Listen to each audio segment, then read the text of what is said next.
Hello મિત્રો, કેમ છો? Colours of food by Hina Nayak ચેનલમાં હું હિના નાયક તમારું સ્વાગત કરું છું. આજે આપણે મૂળાની ભાજીનું બેસનવાળું શાક શીખીશું અને તેની રેસીપી જોઈએ તે પહેલાં તમે મારી ચેનલને લાઇક, શેર અને સબસ્ક્રાઈબ જરૂરથી કરજો અને કમેન્ટ કરજો. તો મૂળાની ભાજીના પાન આ રીતે આપણે અલગ કરી દઈશું અને પાણીથી ચોખ્ખા સરસ રીતે સાફ કરી દઈશું. મૂળાની ભાજીના પાનને નીચેના જાડા ડાળા હોય તે આપણે કાઢી નાખીશું અને આગળનો ભાગ હોય જે પોચો તેને આપણે કટ કરી લઈશું. તેને સરસ રીતે આપણે ફરીથી પાણીથી ધોઈ લઈશું. એક કઢાઈમાં 2 ચમચી તેલ લઈશું અને અડધી ચમચી જેટલી રાઈ લઈશું. રાઈ ફૂટે એટલે તેમાં અજમો આપણે હાથથી મસળીને નાખીશું, તેથી તેનો સ્વાદ અને સુગંધ ખૂબ જ સરસ આવશે શાકમાં.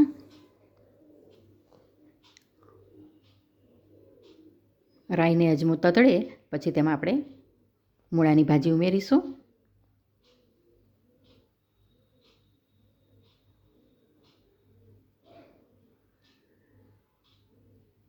અજમો ફૂટી ગયો છે અને રાઈ પણ ફૂટી ગઈ છે. તો હવે તેમાં આપણે ભાજી ઉમેરી દઈશું. ભાજીને હલાવીને મિક્સ કરીશું.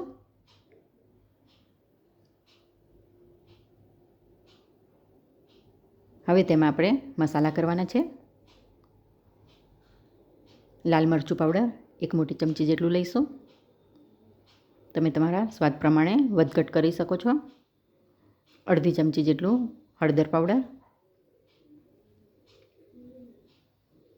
મીઠું સ્વાદ પ્રમાણે. ભાજી છે એટલે એમાં મીઠું ઓછું જોઈતું હોય છે, પરંતુ આપણે લોટ ઉમેરવાનો છે તો આપણે એ પ્રમાણે મીઠું ઉમેરીશું અને સરસ રીતે બધું મિક્સ કરી દઈશું. મસાલો મિક્સ થઈ જાય પછી તેમાં આપણે અડધો કપ જેટલું પાણી ઉમેરીશું અને ઢાંકીને ચડવા દઈશું.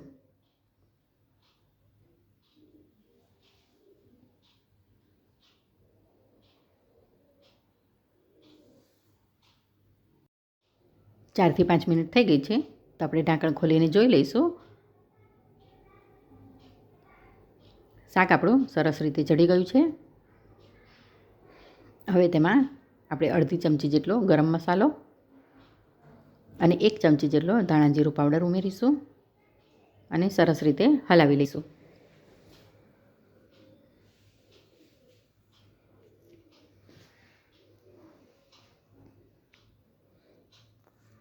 હવે તેમાં આપણે 1 કપ જેટલું પાણી ઉમેરીશું.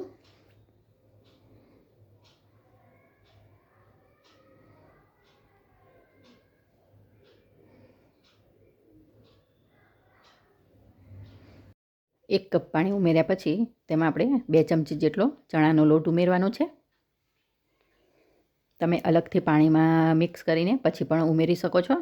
અત્યારે આપણે ડાયરેક્ટ ઉમેરવાનું છે એટલે એને સરસ રીતે હલાવવું પડશે, કારણ કે ચણાના લોટના આપણે ગાંઠા ના પડે.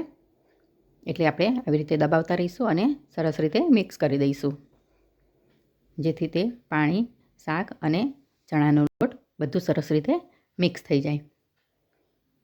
આ રીતે હલાવીને સરસ રીતે મિક્સ કરી દેવાનું છે.